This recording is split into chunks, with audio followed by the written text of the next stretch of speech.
We are on the road to the Mid-Season Cup 2024, and it's bound to be the biggest international event in the history of our esports just yet.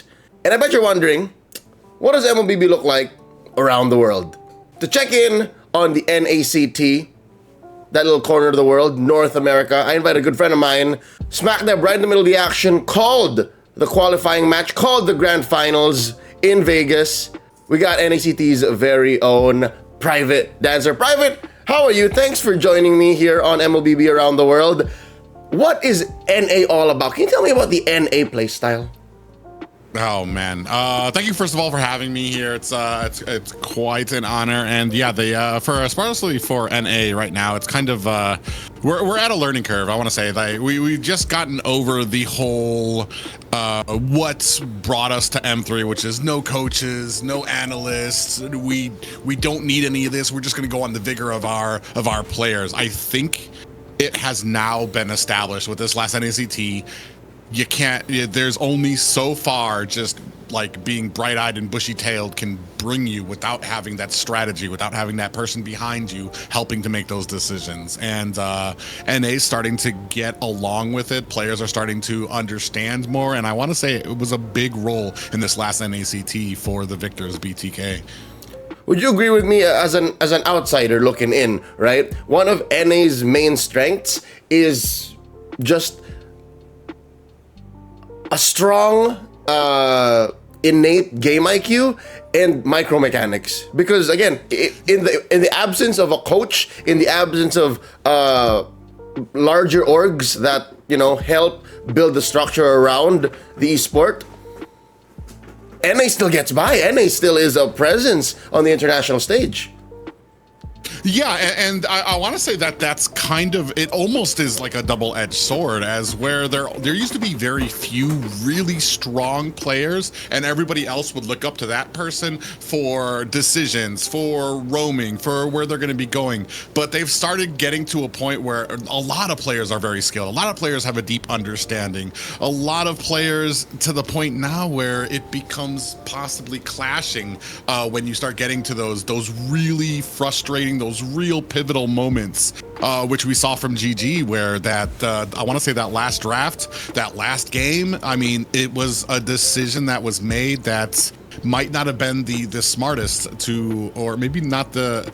There were other options. There were other better options out there, which BTK stuck to the game plan. They knew what they needed to do going in there, and that was probably mostly in tune because of Midnight. Like I said, there's only so far I feel like skill can take players. And that's the big thing is about coaches, is that they are the person not just to like that know all about the game and that can set you, but even when the players start kind of clashing with each other, when decisions start getting made, coaches can be that kind of barrier that can keep that path and make sure that everybody understands the path forward and the path to victory.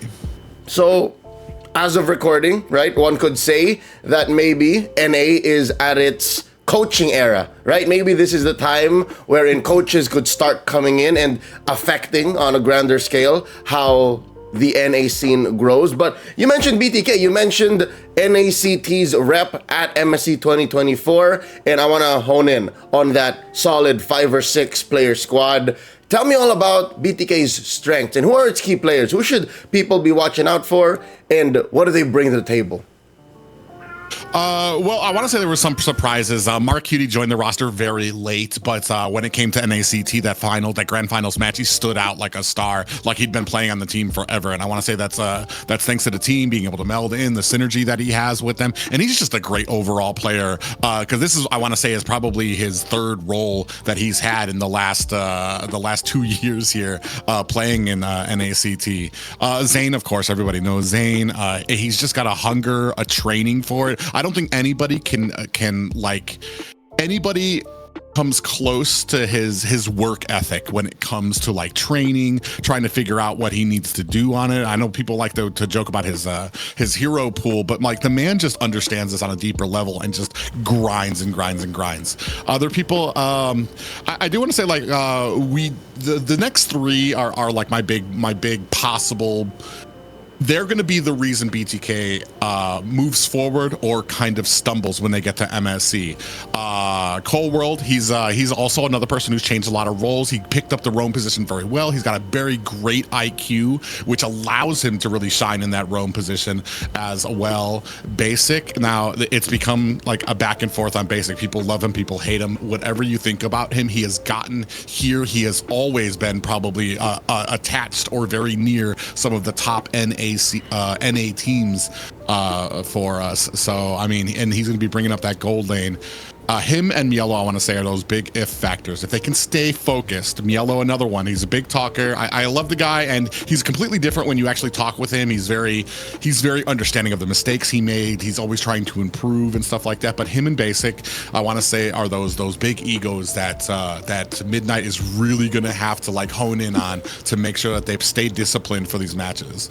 On a personal note, I love that a team that has such a personality is who made it out to MSC, because you need that. I think we all need the color in our athletes, right? In our competition, we need characters to look up to. And I like how it's these three you mentioned that might be the reason for the rising or the downfall of NA and of BTK in general, because I think that's fair. I think that's a better way of looking at it rather than looking for weak links. You want to be able to share that responsibility. You want to be able to look at a team and say, you know what, a majority of us is who made it here, and it's a majority of us who are responsible for how far our region goes. Speaking of, Private, in your opinion, what is North America's narrative on the international stage? Going into this first big international event of the year, what is NACT's storyline looking like going into MSC?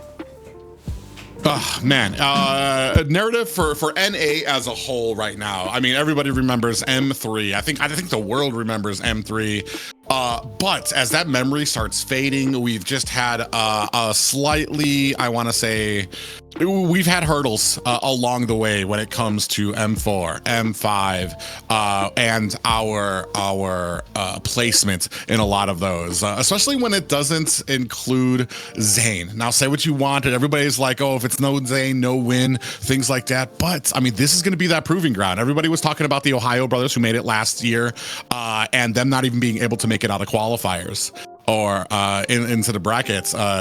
And this is going to be that. This is where North America is going to be watching right now, because now we have Zane, now we have Basic, now we have all of these things that everybody has been talking about that have been needed, and it's go time now for to make or break North America. Are we going to make it out of the qualifiers? Are we going to be able to kind of show that oomph that North America showed a few years ago?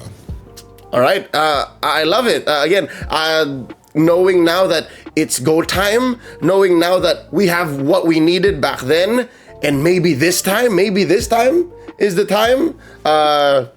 More power, right? I wish NA the best. And now it's time to get down to brass tacks, Private. Get down to brass tacks. Let's talk about how you think NA will do in MSC 2024. How will your boys do in Riyadh? Because as of recording, about half of the teams have been confirmed for the main stage. Knowing BTK, what are the odds? Knowing BTK, knowing this group, I've talked with them a little bit, especially Mielo. He's a good friend of mine when it comes to a lot of this, and he's the one that I worry about the most, because he's got like I want to say he's absorbed this fan base, this fandom that he's been getting, and he kind of runs with it. But I always kind of like check in, make sure that he's kind of still grounded, and he is, and he understands that he's got a lot of work to do. And I want to say it's almost at a point that he says things to like as challenges out there, not because not necessarily because he really believes he's gonna beat the crap out of every other XP laner out there, but because now it's out there and now he really needs to hunker down. You know, it's like, all right, well, my mouth just said it, so now the rest of me is gonna have to actually cash this check. But BTK, I want to say they have a lot of work in front of them to do. I think it's been broken down a lot before with a lot of other people. The showing at NACT, there were a lot of mistakes. There were a lot of lackadaisical plays that kind of showed a lot of holes in the synergy, in some of the rotations. Maybe some of them kind of taking it on their own to kind of start some of these initiations. But when it comes to a group of people that I feel can absorb what Coach Midnight is going to be bringing to them, what they're going to be doing out there for a lot of these boot camps, I feel like BTK are going to be able to get to that point where they need to be a competitive team out there. It's just to the point, like there's just, like I said, it's to the point where you've been talking all of this smack all of this time. Now you're here and it's ready for you to put up. And I feel like a lot of these players, they understand that. And that's why this drama sometimes comes out, is because they set the tone with what their accusations are going to be. And then they know they need to live up to it. And it's a different kind of ego and it's a different kind of play style, but I really feel like they have the group that can learn, and they showed, especially with the tutorship of Midnight again, that they can be that team that gets up there. I really feel like we're going to be up at least, I want to say, 5th place. Okay, that sounds optimistic. I was about to ask you, Private, give me a number. So 4 or 5. That's optimistic. It sounds realistic. But what's ideal? Give me a higher bracket. Again, Mielo's been talking. I'm sure everyone else is gonna start expecting. You know, what's a good strong number for that check? What do you mean? Like just one number of where I think they'll end up? Yeah, like a high end. Need to end yeah, up? 4 to 5 seems. Highest end, high end. Screw it, we could go to 3rd place again. I think, especially because there's a lot of different things going on right now. It's not just about the team, but the meta's starting to change. We're going back to possibly a more assassin-related meta, something else that's different than, I want to say, it's something more that possibly Mobazane can shine on, rather than just being that supporty tank, helping out the team, make sure the team is getting the initiations they want. Something more flashy, which is where he kind of made his namesake with those flashier heroes. There's a lot of unknowns out there for a lot of these different teams going into MSC, which I'm really happy about, because I think it leaves a lot of room open that drifts us further and further away from the tank meta that I know a lot of people were starting to feel a little lethargic about. Top 3 then. Hopefully NA does make it. Private, thank you so much for spending your time with us. Thank you for answering all my questions and helping everyone understand what NA MLBB is like. And once again, this has been MLBB Around the World. That's what you're wearing? Oh, Dude, I swear, why do we have the same exact jacket? I thought about that when I first saw you on camera. I was like, should I change? And you came from work, right? You came from work. Yeah, I did. I actually changed though after work though, just because I didn't want to wear. I don't want to be showing up in, because I wear a button up and everything to work, so I didn't want to be all. I came from bed. This is the first jacket I went for. No. No. All right. Dude, I saw who wore it better.